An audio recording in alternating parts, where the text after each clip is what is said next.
Olá, alunos, professores que nos acompanham, tudo bem? Sou a professora Elaine e vou mediar aqui mais uma aula do professor Mauro. Nossa aula de hoje depende de quem vê. Vamos ver quais são as habilidades. Os professores deem um print na tela. Então, a habilidade é EF08LP04B, EF07LP08. Objetivos da aula: identificar e reconhecer a função dos adjetivos em gêneros textuais que apresentam predominância da descrição. Mauro? Olá, Elaine, olá, alunos e professores, de volta aqui com a nossa aula. Estamos ainda naquela sequência de atividades falando do texto descritivo. Hoje é a penúltima aula. Amanhã encerraremos com o tema autorretrato, né? E hoje a gente já, como a professora antecipou, a gente vai falar sobre a importância do uso dos adjetivos em textos que têm a predominância da descrição. Ou seja, como caracterizar aquilo que a gente vê, né? E a característica, ela depende de quem vê, né, professor? Perfeito. Às vezes é bom para mim, é ruim para você, é ruim para o outro. Às vezes é lindo para mim, é mais ou menos ou feio para o outro. Então, essa questão do uso do adjetivo ligado à subjetividade de quem descreve. Para começar, então, vamos falar dos conteúdos de hoje, né? A importância do uso dos adjetivos na descrição para criar efeito de sentido, análise das diferentes funções dos gêneros textuais com predominância descritiva. E é bom lembrar essa questão de falar de predominância descritiva, porque a gente está falando de textos que nem sempre eles são descritivos. Eles podem ser textos narrativos, né? Mas que têm uma certa predominância descritiva. Então é isso que a gente tem que analisar nessa questão dos gêneros textuais. Eles nem sempre são 100% um tipo. Pode ter aí variações, né? Ser composto de vários tipos de texto. Bom, vamos lá. Para começar, eu preciso da ajuda de vocês. Eu quero que vocês façam o seguinte: analisem a imagem que está na tela, que é semelhante à do caderno Aprender Sempre, e verifiquem pela imagem quais as características que você atribuiria ao ser que está aí sendo descrito na imagem, ao ser que está na imagem, né? Como você descreveria esse ser, né? Com que palavras você o descreveria? Vocês têm aí 30 segundos para poder mandar as respostas no chat e a gente volta daqui a pouco.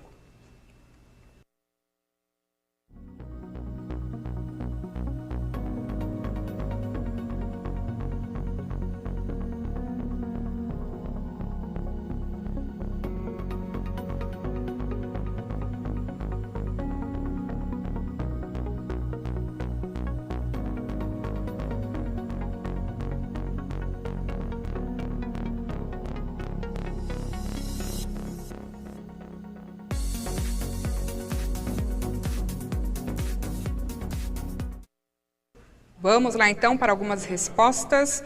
O aluno Gustavo colocou bonito, alegre, rápido. Deixa eu ver o que mais. Cachorro cinza com coleira verde. Grande, forte e viril. É isso aí. A aluna Mirelle, né, colocou um cão bravo, forte e bonito. Né, sempre colocando a questão do porte do cachorro, né? Cão, porte grande, branco e cinza, né? Pro Lucimara. Robusto. Isso, sempre colocando essa questão. E assim, a imagem, ela chama atenção para a questão da robustez, né? Do cachorro mais forte, né? Então, isso aí, o que é que a gente fez um exercício inicial mostrando o quê? Quais são as palavras que a gente usa para caracterizar? Todos sabem que é um cão, todos sabem que é um cachorro, mas e como a gente caracteriza? Porque parece que é óbvio quando a gente olha, nós estamos olhando para a imagem, todos olhando, a impressão que dá é que é muito óbvio as características. Só que quando as pessoas começam a se pronunciar, você percebe que cada um vê de uma forma, né? Por isso que a gente colocou o tema da aula, depende de quem vê. Então, em cima disso ainda, a gente vai trabalhar a questão da importância dessas palavras aí que vocês vão ver na tela. Olha só, o que são adjetivos? Então, os adjetivos são palavras que caracterizam os seres de um modo geral. Eles se referem aos objetos e às pessoas, expressando a estes especificações. Associam-se aos nomes com os quais concordam em gênero, que pode ser masculino ou feminino, número singular ou plural, e grau comparativo e superlativo. Veja os exemplos. Cão bravo, né, em relação àquela figura lá, cão bravo, cão valente, cão feroz. De qual você tem mais medo? Então é uma perguntinha que vocês podem já responder agora para mim aí no chat. Se eu falar cão bravo, cão valente ou cão feroz, de qual você tem mais medo, né? Qual é a palavra ou a característica que gera em você um pouco mais de apreensão? Vamos ver se eles já conseguem subir aí. Cão bravo, cão valente ou cão feroz? Né? Tem aquela plaquinha no portão lá, cuidado, cão bravo, cão feroz, né? As pessoas estão mandando aqui, já a Pro mandou feroz, né? Pro, tem mais alguma aí? Feroz também. Feroz, né? Feroz. Cão bravo colocaram. Feroz. Feroz está predominando. Eu acho que dentre as três, se a gente colocasse cão valente, essa talvez não gerasse tanta apreensão, né? Se você for prestar atenção, o cão valente, porque o valente ele vai remeter talvez a outro sentido, né, Pro? Sim, geralmente a gente coloca numa questão mais romântica, né? A O questão cão do valente é aquele que é corajoso, né? E dá mais ideia de proteção. De proteção. Quando a gente coloca feroz, exatamente. é mais agressivo, né? Mais Tipo, agressividade. esse cão valente talvez não fosse aquele cão covarde, né? Quando o dono está em alguma situação, ele se coloca na frente e tal. Mas aí não traz essa ideia de perigo. Isso. Já o feroz e o bravo já traz a ideia de perigo. Perceba que as palavras, elas parecem sinônimo, mas elas têm, pela escolha ou com o contexto que você usa, ela pode trazer sentidos, efeito de sentido completamente diferente. Prosseguindo com a aula, nós temos uma leitura agora na tela, tá? Que a gente vai fazer de 2 textos, para a gente perceber como que essas escolhas dos adjetivos, né, para caracterizar os seres, podem transformar o sentido do texto, né?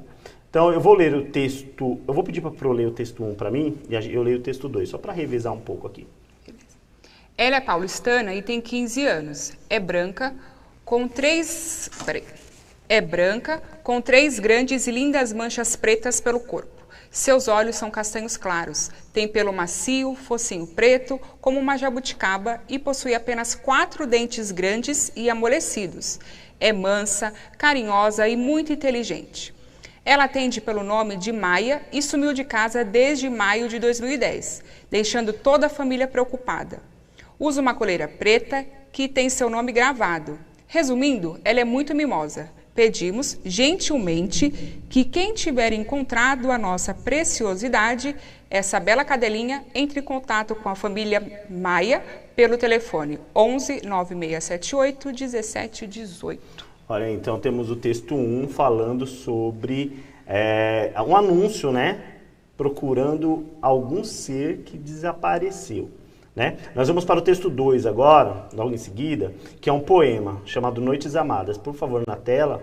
Olha lá. Ó noites claras de lua cheia, em vosso seio noites chorosas, minha alma canta como a sereia, vive cantando num mar de rosas. Noites queridas que Deus prateia, como a luz dos sonhos das nebulosas. Ó noites claras de lua cheia, como eu vos amo, noites formosas. Vós sois um rio de luz sagrada, onde sonhando passa embalada minha esperança de mágoa nua. Ó noites claras de lua plena, que encheis a terra de paz serena, como eu vos amo, noites de lua. Esse é um poema da poetisa Alta de Souza, né, de 1898. Então perceba que aí também está sendo descrito algum ser, né, algum objeto, alguma coisa que tem característica bem destacada com as palavras que a gente costuma chamar de adjetivo. Um chat para analisar esses textos lidos, e aí eu quero a participação de vocês, é para vocês encontrarem nos 2 textos palavras que expressem características dos seres descritos. Então eu fiz a pergunta, eu vou voltar a tela com o texto para ficar aí, eu vou dar um minutinho para vocês voltarem com a resposta, tá? Palavras que caracterizam os seres descritos nos 2 textos. 1 minuto.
Antes de a gente começar aqui com as respostas, a sua turma do nono, ó, 10 aí eles participam. Nossa, eles super, são demais. Parabéns, pessoal, alunos, professores. Realmente procede esse seu elogio, porque são alunos destacados mesmo. A Elisa colocou olhos pretos, depois a Projurema. Noites claras, chorosas, queridas, formosas. Depois temos aqui, texto 1. Focinho preto, mansa, carinhosa, claras, chorosas, luz sagrada. Depois temos a Gabriele. Cadela branca, carinhosa, noites claras, luz sagrada. Muitos, aí, né? Muitos eles conseguem localizar, né, facilmente. Eu acho interessante isso. Isso realmente merece parabéns, porque são, às vezes, itens que a gente está retomando, né? Alguns conteúdos que a gente está retomando, mas eles têm muito gravado. E algumas coisas a gente tratou em aulas passadas, mas eles gravam mesmo. Sim. E continuam participando. Parabéns. Vamos ver então o que vem aí para frente. Eu não vou dar spoiler, eu queria começar a explicar, mas senão eu vou acabar dando spoiler. Então, nesse próximo chat é o seguinte: quais são os seres e objetos descritos no texto 1 e 2? Não precisa nem dar tempo, porque eles já sabem e eu sei que eles já vão subir a resposta aí. Os seres que são descritos no texto 1 e 2. Então, no texto 1 está descrevendo um ser, no texto 2, outro ser, ou objeto, né? No texto 2. Lembrando que objeto aí a gente vai tratar de alguma coisa que não seja um ser, né? Porque quando a gente fala de ser, a gente está falando de algo que tem vida, né? Qualquer coisa que não tem vida, a gente vai tratar como objeto. Então, no texto 1, qual é o ser que está sendo destacado? No texto 2, qual é o objeto que está sendo destacado? Vamos ver as respostas. O Guilherme colocou cachorro. Depois temos aqui cadela. No texto 2, noites. Texto 1, cadela. 2, lua. A aluna Júlia colocou. Cão e noite. Uma cachorrinha, noites. A aluna Luana.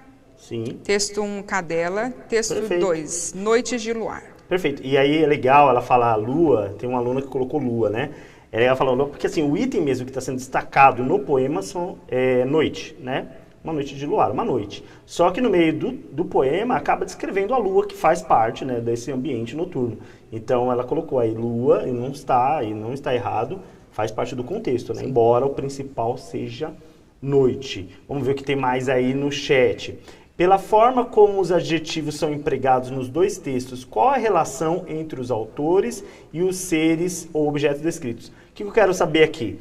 Como está sendo descrito, qual é a relação que o autor tem com os seres? É uma relação muito próxima? É algo que não tem muita proximidade, está simplesmente relatando? Como vocês percebem, tanto no texto 1 como no texto 2, qual tipo de relação que há entre o autor do texto, no caso do poema eu lírico, e o autor do anúncio, e os seres, objetos destacados. Eu vou dar aí, acho que dá para dar uns 30 segundos para eles, pelo menos, elaborarem a resposta e mandar para a gente vai lendo conforme voltar.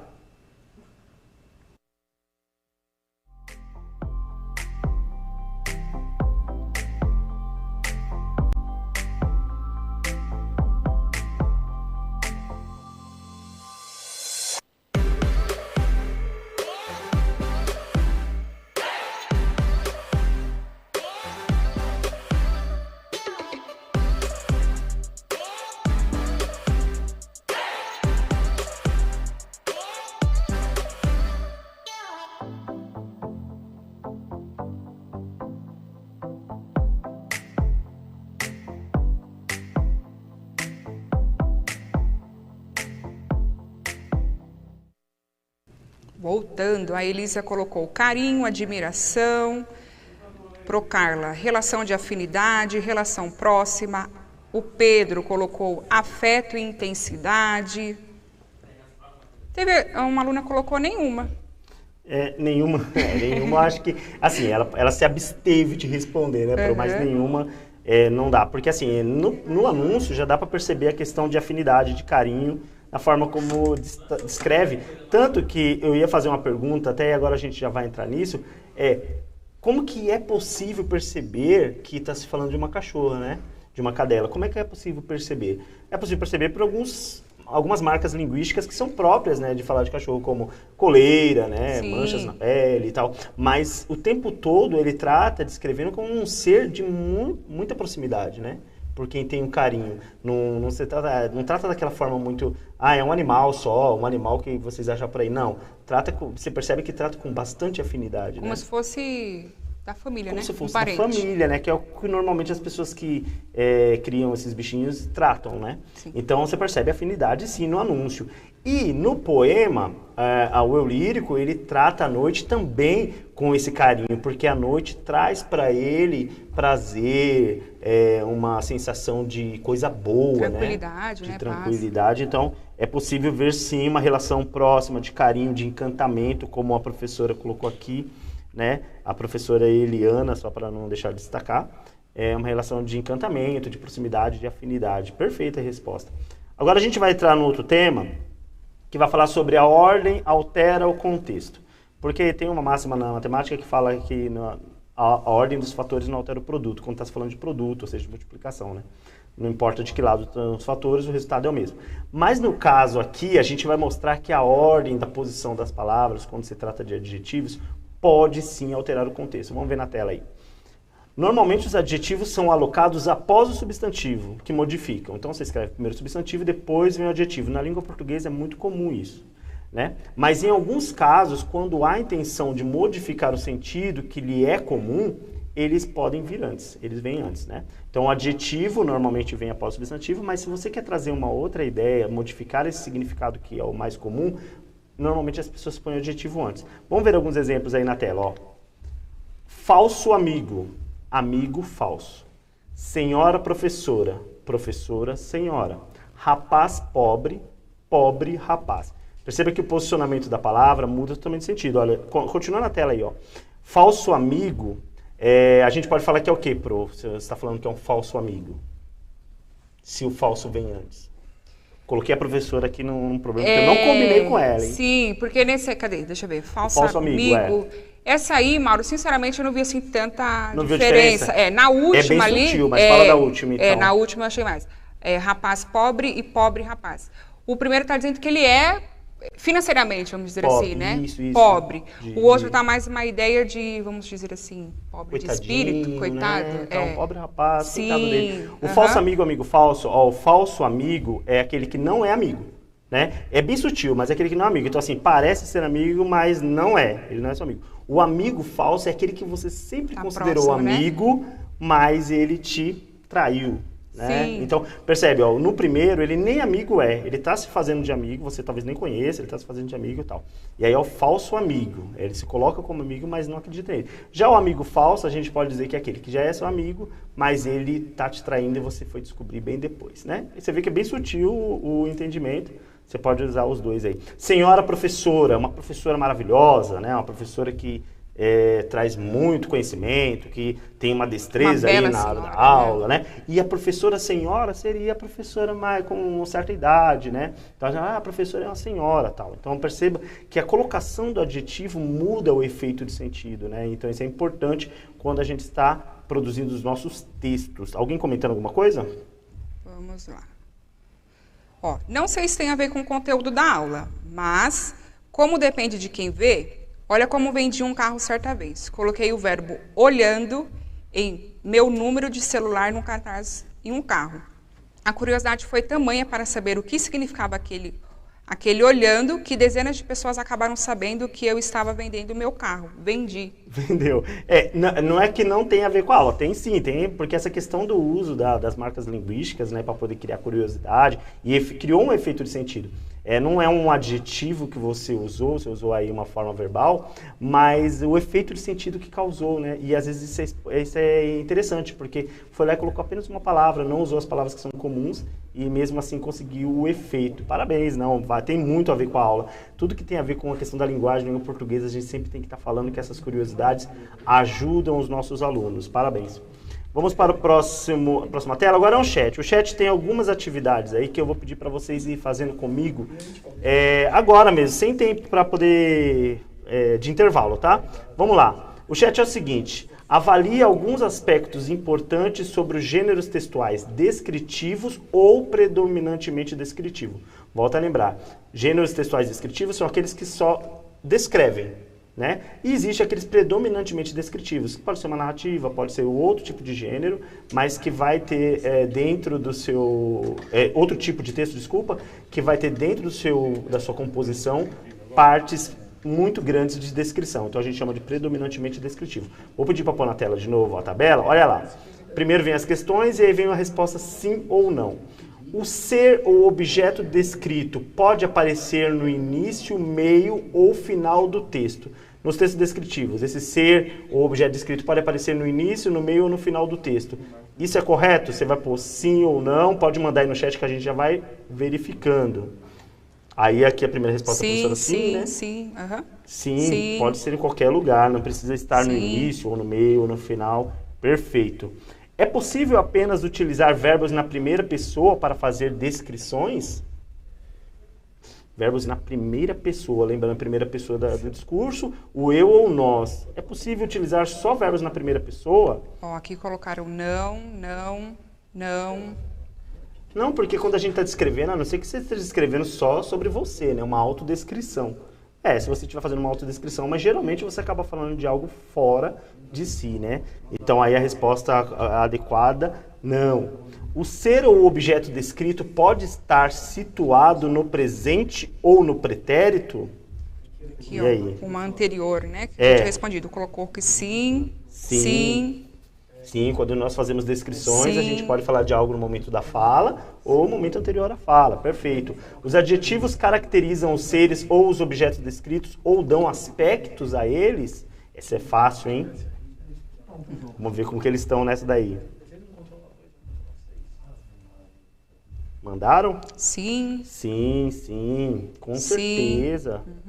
O adjetivo ele tem o papel de caracterizar mesmo, de trazer aspecto, né, para o ser ou objeto descrito. A descrição pode aparecer em gêneros que têm a finalidade de narrar ou explicar? Essa é boa, a gente falou várias vezes aqui. Vamos lá. Ou seja, um texto que não tem só a intenção de descrever. Ele pode ser um texto narrativo ou um texto explicativo. Pode haver descrição desse gênero? Sim. Sim, como sempre. Alguém falou não? Até agora não. Eles são perfeitos. Os gêneros que apresentam predominância da descrição têm por objetivo narrar história? Os gêneros que apresentam predominância da descrição têm por objetivo narrar história? Então, olha só, você tem predominância de descrição. O objetivo é narrar uma história, contar algo? Colocaram que sim aqui, ó, o Leonardo.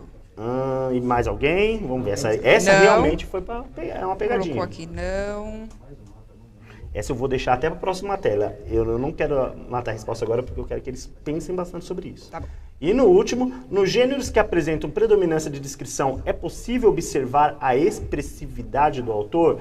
Aí só para lembrar, a expressividade, para os alunos que não vão lembrar, é a escolha das palavras, aquela escolha da palavra para poder tornar aquilo mais expressivo, ou seja, aumentar a proporcionalidade da descrição, da caracterização, né? Intensificar. Então, os gêneros que apresentam predominância de descrição, é possível observar a expressividade do autor? A gente já tratou disso em algumas aulas. O que eles responderam? A Adriele colocou duas respostas, então ela colocou primeiro não e depois sim. O não e sim, será que é pro anterior não, pro esse é sim? Pode ser, aí né? tem aqui não necessariamente, sim. Mas aí a pergunta é se é possível. Então, colocar não necessariamente, ele já está entrando... Eu já coloquei o não necessariamente na pergunta, né? Quer dizer, se é possível. Não quer dizer que é obrigatório. Sim, mas é possível. Então, acho que a resposta dela é sim, né? Muito bem. Então, vamos ver a tela aqui das respostas para ver se todos acertaram. Ó, teve ali o não para a segunda, dizendo que é possível apenas utilizar verbos na primeira pessoa. Não é possível usar só verbos na primeira pessoa para fazer descrições. E o não também na penúltima, que é aquela que eu deixei de pegadinha. Os gêneros que apresentam predominância descritiva têm por objetivo narrar histórias? Não, porque se a predominância é descritiva, o objetivo maior é descrever, né? Não vai contar muita história, vai ficar descrevendo o local, descrevendo as pessoas, descrevendo a situação. Então a narrativa, né, que é o contar história, ela vai ficar um pouco à parte. Então não é possível, tá? Muito bem. Eu acho que eles mandaram muito bem na aula de hoje, né, Pro? Eles mandaram mais alguma coisa? Não. O Pro, né, elogiando os professores dele, os alunos, acredito. Muito Estou legal. adorando essas colocações. Muito bom. É isso aí. Então vamos para finalizar a nossa aula, o que vimos hoje, né? A importância do uso de adjetivos na descrição para criar efeito de sentido, análise das diferentes funções dos gêneros textuais com predominância descritiva. Espero vocês amanhã na última aula da sequência de atividades 1 e já para a próxima semana a sequência de atividade 2 que eu avisei. Peço que vocês avaliem a nossa aula, né? E até a próxima. Obrigado, professora. Obrigada, Mauro. Posso sugerir um texto para eles? Claro que pode. Uns braços do Machado de Assis. Vocês vão ver muito disso aí que o professor Mauro está falando, tá bom? Vendo sugestão tchau, tchau. da professora, vamos para a leitura. Tchau, tchau. Até a próxima. Obrigado.